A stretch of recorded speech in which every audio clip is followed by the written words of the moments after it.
Hello friends, नमस्ते र स्वागत छ तपाईलाई नेपाली होम कुकिङ च्यानलमा। आज मैले तपाईहरुको लागि ट्रेडिसनल माछाको झोल कसरी बनाउने भनेर देखाएको छु। आज मैले यो आउटडोर कुकिङको माध्यमबाट तपाईहरुलाई यो रेसिपी देखाएको छु। ल सुरु गरौँ है त हाम्रो माछाको झोलको रेसिपी।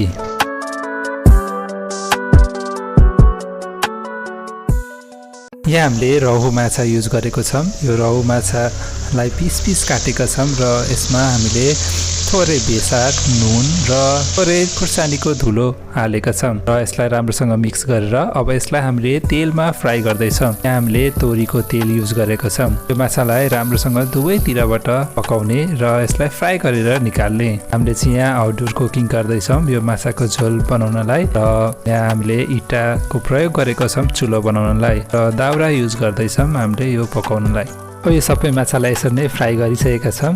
अब हामीले यहाँ पेस्ट बनाएको छौं। यो पेस्टको लागि लसुन, अदुवा, हरियो खुर्सानी र प्याज प्रयोग गरेका छौं। त्यसपछि यो अर्को पेस्टमा तोरी, जीरा, धनिया, मरिच र थोरै दालचिनी प्रयोग गरेर त्यसको पेस्ट बनाएको छौं। त्यसपछि यहाँ दुईटा चप गरेको टमाटर लिने अनि धनियालाई यहाँ चप गरेर राखेको छौं।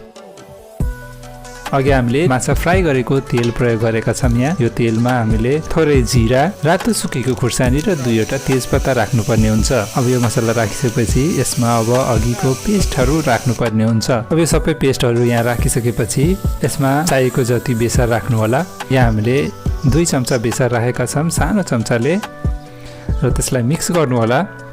यो तपाईलाई अन्डा करीको रेसिपी चाहिएको छ भने माथि कार्डमा मैले लिंक दिएको छु, गएर हेर्नु होला। यसमा हामीले मिक्स मसला युज गरेका छौं। त्यसको लागि यो मसलामा जीरा र धनिया पाउडर मिक्स भएको छ। त्यो राख्ने र यो मसलालाई एकचोटी फेरि मिलाउने र यसलाई पाक्नलाई छोड्दिने। अब हाम्रो यो मसला पुरै पाकिसकेको छ। अब यसमा टमाटर राख्नु होला। यो टमाटरलाई गलाउनलाई थोरै नुन राख्नु होला। स्वाद अनुसार नुन प्रयोग गरे पनि हुन्छ। अब यसलाई मिक्स गर्नु होला।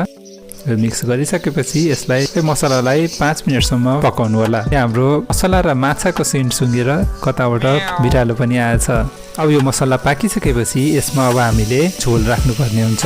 तपाईहरुलाई कतिको झोल मन पर्छ त्यही अनुसार पानी राख्नु होला। यदि तपाईहरुलाई मेरो यो भिडियो राम्रो लागिरहेछ भने भिडियोलाई लाइक र शेयर गर्न चाहिँ नबिर्सिनु होला। झोल बोइल भइसकेपछि यसमा माछा राख्नुपर्ने हुन्छ। अघि हामीले फ्राई गरेर राखेको माछा यसमा राख्नु होला। यदि तपाईहरुलाई मटन वा चिकनको रेसिपी हेर्नु छ भने माथि कार्डमा मैले लिंक दिएको छु, त्यहाँ गएर हेर्न सक्नुहुनेछ। अब यो झोलमा सबै फ्राइड माछा राखिसकेपछि यसलाई 5 मिनेटसम्म बोइल गर्नलाई छोड्दिनु होला। अब हाम्रो यो माछा पाकिसकेको छ। हेर्नुस् त कति राम्रो माछा पाकेर रेडी भइसकेको छ। यसलाई अब अर्को भाँडामा हामीले ट्रान्सफर गर्न गइरहेछौं। तपाईहरुले पनि यसै गरी माछाको झोल घरमा सजिलो तरिकाले बनाएर इन्जोय गर्न सक्नुहुनेछ। अब यो गार्निश गर्नलाई हामीले बारीको धनिया युज गरेका छौं। अब हाम्रो यो माछाको झोल रेडी भइसकेको छ सर्भ गर्नलाई। तपाईहरुलाई यो रेसिपी कस्तो लाग्यो त? यदि तपाईहरुलाई यो रेसिपी राम्रो लागेको छ भने मेरो यो भिडियोलाई लाइक र शेयर गर्न चाहिँ नबिर्सिनु होला। र यदि तपाईहरुले मेरो च्यानललाई सब्स्क्राइब गर्नुभएको छैन भने मेरो च्यानललाई सब्स्क्राइब पनि गरिदिनु होला। फेरि भेटौँला अर्को भिडियोमा। त्यति दिनसम्मको लागि बाइ बाइ।